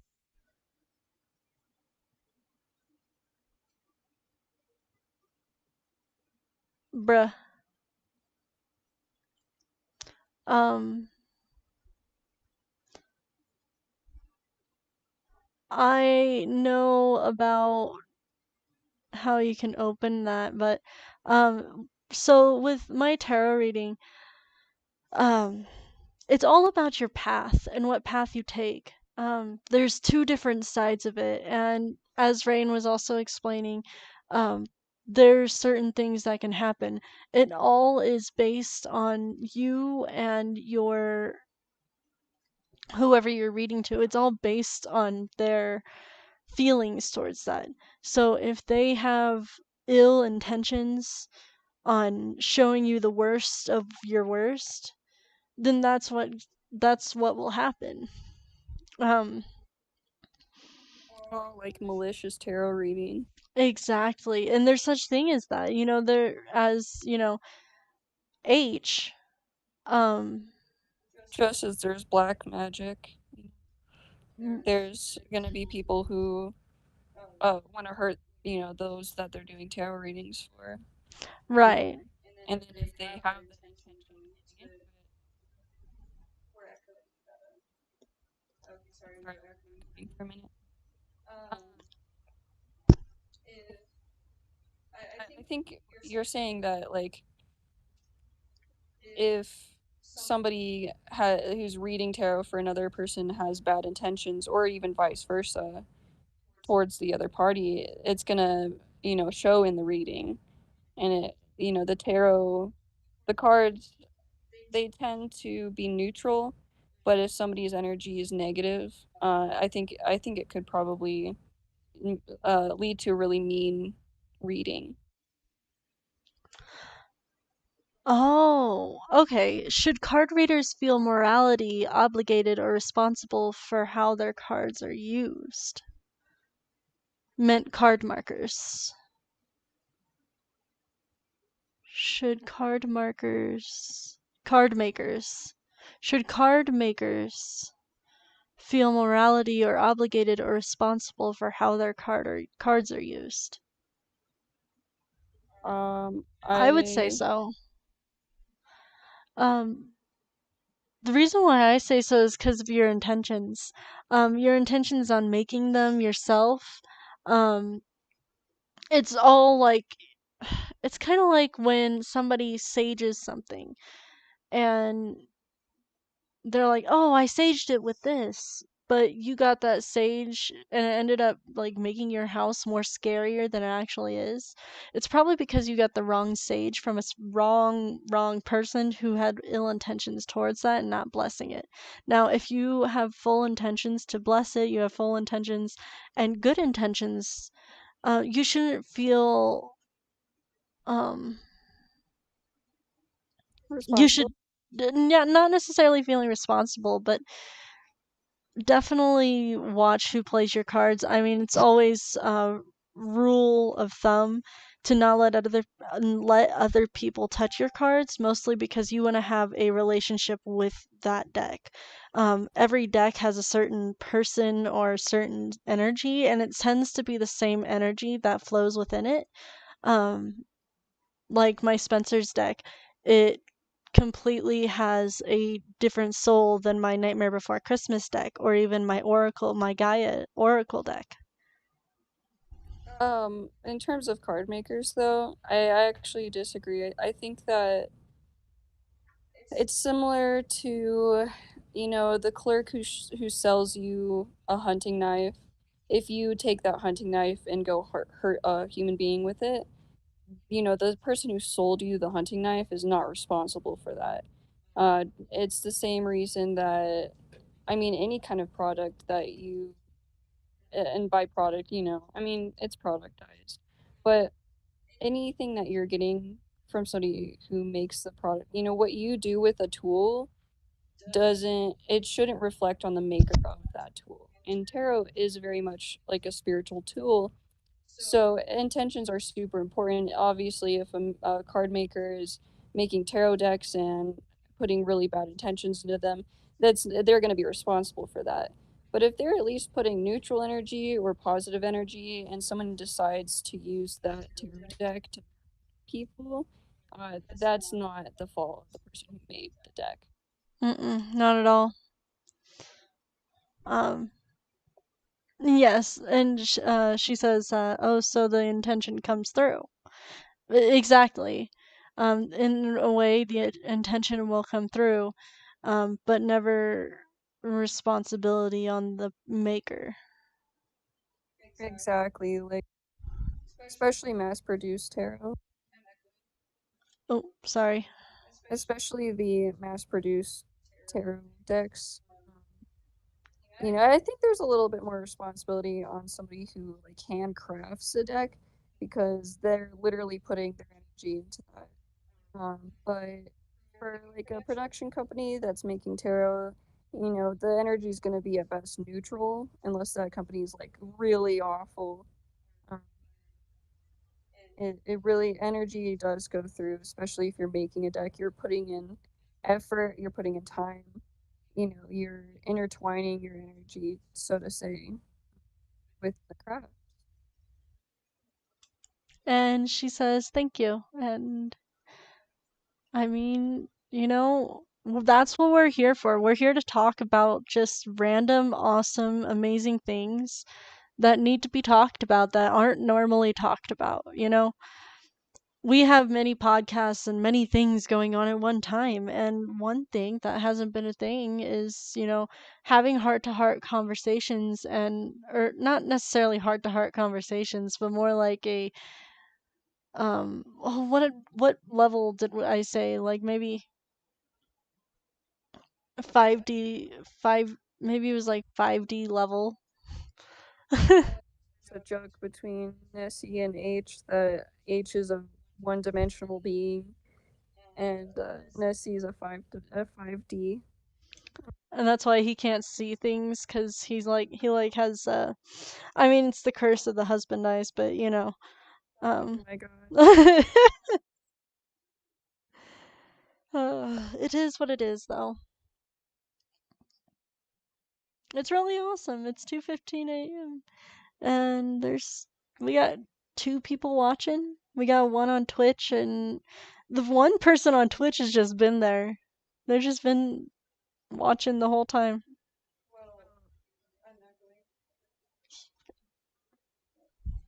So, that's awesome. It's the ghost man, right? Mm. Yeah.